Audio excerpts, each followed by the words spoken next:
Rassie Erasmus has named his squad for the Argentina test, a 33-man squad, and no real surprises, to be honest, which I think was always kind of going to be the case. I'm almost a bit surprised it's not maybe a wider squad for next week down in Durban, where they might look at potentially giving a couple of other players an opportunity. But it's very much a squad to see out the rest of the Rugby Championship and to make sure that we win the Rugby Championship. And there are a couple of big players missing, and there aren't any really players returning, to be honest. So it's still very much the core group of what we've expected, minus the players who are injured. And big frustration with some of the players that are injured, like Alua Diago, for example, who was starting to look a bit more like his best throughout the Rugby Championship. Now will not be available for the next two tests. Hopefully, will be available for the end of year tour. Jean-Luc Dupré, who was named in the side and then was sick and was supposed to play in the side and then got injured, and he has been ruled out of these two Argentina tests. And you kind of start to wonder, when will he ever get the opportunity to put on the green and gold once again? And Apelele Fassi also confirmed out of these two tests. So if you look at the squad, those are your 33 players that will represent this Springboks in the next two games. And it's pretty straightforward. Let's go through it, shall we? So in the forwards, we have got Peter Steph du Toit, Thomas du Toit, Eben Etzebeth, Vincent Koch, Siya Kolisi, Wilco Louw, Malcolm Marx, Bongi Mbonambi, Franco Mostert, Oxen Chair, Ruan Nokia, Kwagga Smith, Arjes Neyman, Marnus van der Merwe, Marco van Staden, Bowen Venter, Jan Hendrik Wessels, and Jasper Wiese. So Jean-Luc Dupré dropping out, Alua Diago dropping out, nobody really coming in. We don't really need anybody to come in, to be honest. We've got the cover we need. I mean, we've still got, for example, like 4 lock options in an Eben Etzebeth, Franco Mostert, Arjes Neyman, Ruan Nokia.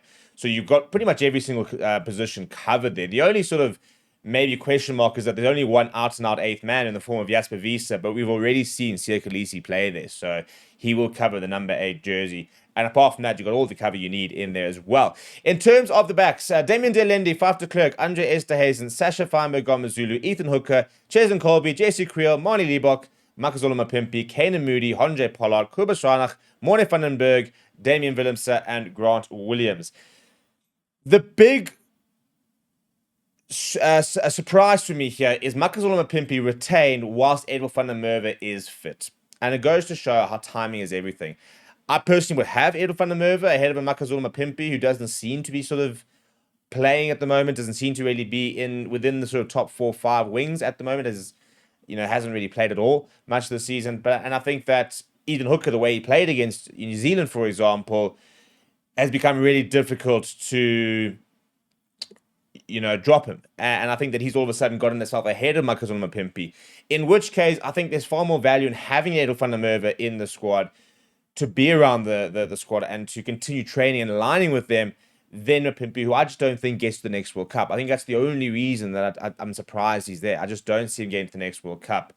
And as a result, for me, having an Edward van der Merwe in the squad makes a lot of sense. The only other surprise there is we still got our 4 scrum. Faf de Klerk has been retained.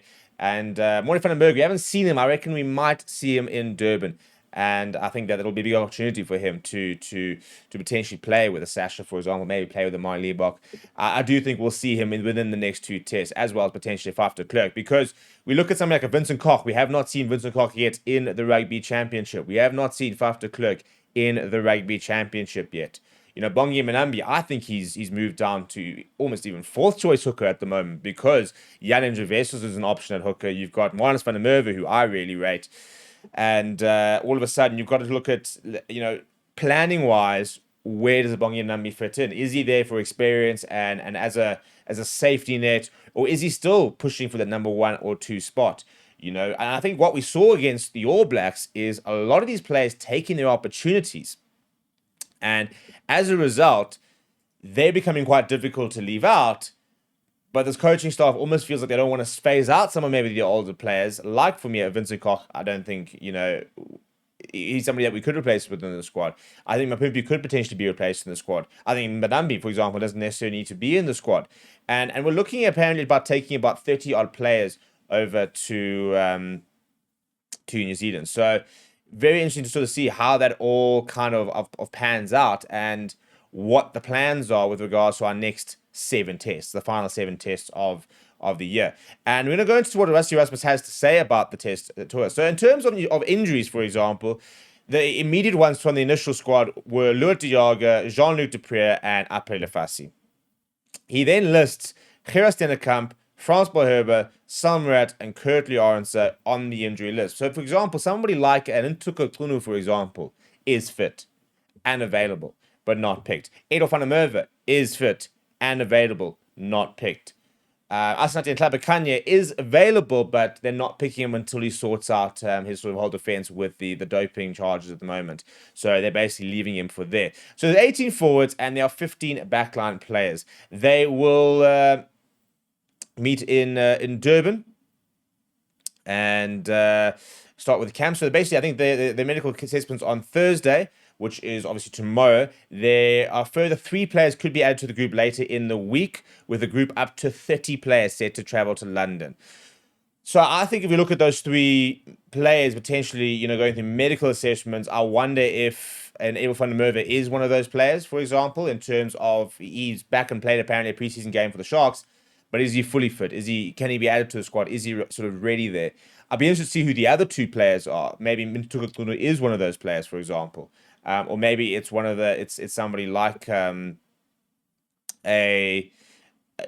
maybe a Loic de Jager. Maybe they're having a reassessment, for example, with regards to. But my gut says no. They've announced that he's not playing. They've been ruled out of contention at this stage, so that kind of makes it seem as if they're completely out. So, yeah, in terms of what he's had to say about it, Rassie says, this group of players have been together for over 13 weeks now, and they've shown that they are the right players for this big task against the Pumas. We've chopped and changed our squad a fair bit this season, playing a total of 46 players in our last 8 matches, including the Barbarians match. And by training together almost daily, we are confident these players are these are the players who can give us the best shot to try and retain the title. The fact that the younger and older guys have been training with one another and against one another on the field almost daily really paid off last weekend, and we have no doubt that if we continue showing our faith in these players, we will get the best out of them. Speaking about the injuries, he said, we are blessed with talent in South Africa, so it is sad that as we are for players such as Loic, Jean-Luc, Après, Kurtley, and many others, we have capable guys to fill their boots. We are also very fortunate to have many versatile players who can play a few different positions, and they are equally adept in each of them, regardless of what position they play. So, yeah, I'm not worried at the moment. And as I said, I don't think there are too many surprises in the squad. I don't think people are going to be up in arms with regards to the selections that we've made. I don't think people are going to sit there saying, why is this player in? Why is that not player? I think there are players who could potentially come in. I think, Vincent Tuka, for example, wouldn't look amiss in the squad and be really good for him. I still think that he needs to get more exposure. But we've got all the cover we need in the squad, and it kind of ticks all the boxes, which is the main thing at the end of the day.